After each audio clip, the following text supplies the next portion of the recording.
សូមជូនរឿងទន្សាយប្រណាំងជាមួយខ្យង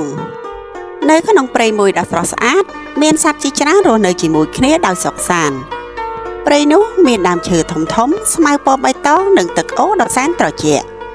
សត្វទាំងអស់ដែលរស់នៅទីនោះស្រឡាញ់គ្នានិងជួយគ្នាទៅវិញទៅមកប៉ុន្តែនៅក្នុងព្រៃនោះដែរក៏មានទន្សាយមួយដែលរត់លឿនយ៉ាងខ្លាំងហើយវាមានអំនួតចំពោះសមត្ថភាពរបស់ខ្លួនទន្សាយនោះដែរមានឈ្មោះថាទន្សាយលឿនរាល់ថ្ងៃវាចូលចិត្តរត់លេងនៅលើវាលស្មៅហើយសត្វផ្សេងតែងតែឃើញវារត់យ៉ាងលឿនដូចជាខ្យល់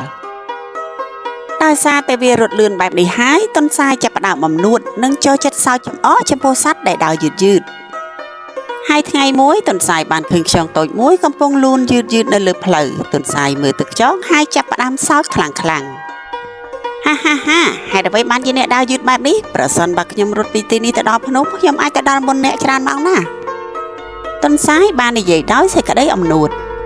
រីឯខ្យងវិញពេលដែលបានលើពាក្យនោះហើយមានអារម្មណ៍អៀនតិចតួចដែរប៉ុន្តែវាមិនខឹងទេវានិយាយយ៉ាងស្ងប់ស្ងាត់ថាអោមិត្តទន្សាយអើយទោះបីខ្ញុំដើរយឺតក៏ដោយប៉ុន្តែខ្ញុំមិនបោះបង់ការខិតខំទេទន្សាយបានសើចម្ដងទៀតហើយនិយាយថាបាទដូច្នេះអ្នកចង់ប្រណាំងជាមួយខ្ញុំទេខ្ញុំប្រកាសថាខ្ញុំនឹងឈ្នះយ៉ាងងាយខ្យងបានគិតបីផ្លែតហើយនិយាយថា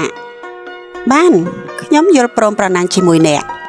គ្រាន់តែលើពាក្យដែលខ្យងនិយាយធ្វើឲ្យសត្វផ្សេងទៀតរស់នៅក្នុងព្រៃមានការភ្ញាក់ផ្អើលយ៉ាងខ្លាំងបន្ទាប់មកក្តាន់ស្វាខ្លះឃ្មុំនិងបក្សីជាច្រើនទៀតបានមកមើលការប្រណាំងនេះពួកគេបានសម្រេចថាសត្វចចកចាស់នឹងធ្វើជាចៅក្រមក្នុងការប្រណាំង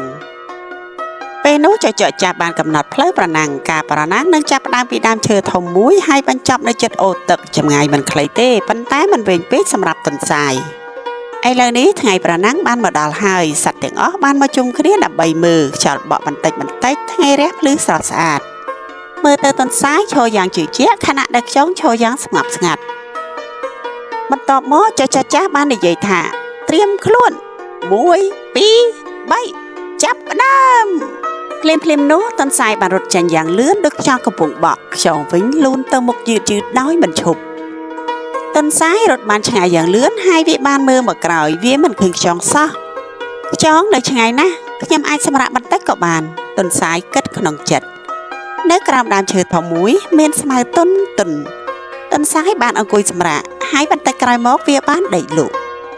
ក្នុងពេលនោះខ្យងនៅតែបន្តដើរទៅមុខទោះបីវាលូនយឺតក៏ដោយប៉ុន្តែវាមិនឈប់ឡើយខ្យងនិយាយក្នុងចិត្តថាខ្ញុំត្រូវតែបន្តទោះយឺតក៏ដោយខ្ញុំមិនបោះបង់ទេងាកទៅមើលសត្វផ្សេងវិញពេលដែលឃើញទន្សាយដេកបានចាប់ផ្ដើមព្រួយបារម្ភស្វាបាននិយាយថាទន្សាយកំពុងដេកបើវាមិនភ្ញាក់វាអាចនឹងចាញ់បាន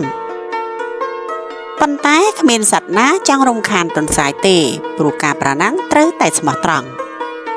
ខ្យងបានបន្តលូនទៅមុខយ៉ាងស្ងប់ស្ងាត់វាបានឆ្លងកាត់ដើមឈើតាមវាលស្មៅហើយក៏ឆ្លងកាត់ទីកន្លែងដែលទន្សាយកំពុងដេកខ្យងមើលទៅទន្សាយហើយនិយាយយ៉ាងស្ងប់ស្ងាត់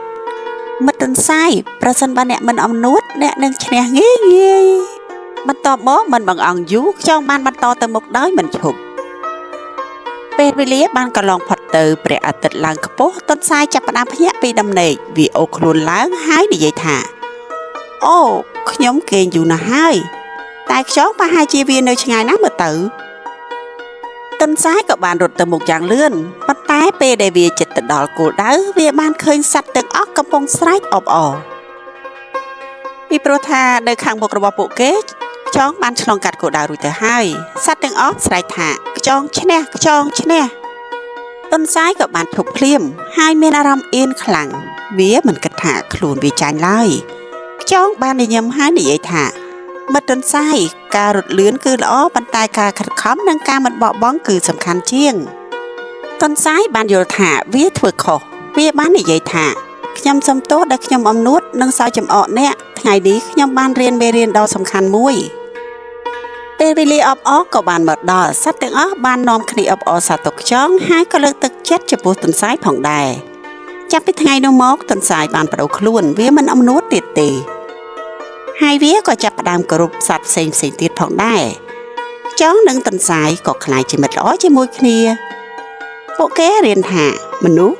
ឬសត្វមិនគួរមើលងាយអ្នកដទៃហើយត្រូវតែខិតខំអស់ពីសមត្ថភាពរបស់ខ្លួនឯង អត្ថន័យនៃរឿងចង់ប្រាប់យើងឲ្យដឹងថាកុំអំនួតចំពោះសមត្ថភាពរបស់ខ្លួនការខិតខំនិងការមិនបោះបង់អាចនាំទៅរកភាពជោគជ័យកុំមើលងាយអ្នកដទៃព្រោះមនុស្សគ្រប់គ្នាមានសមត្ថភាពខុសៗគ្នា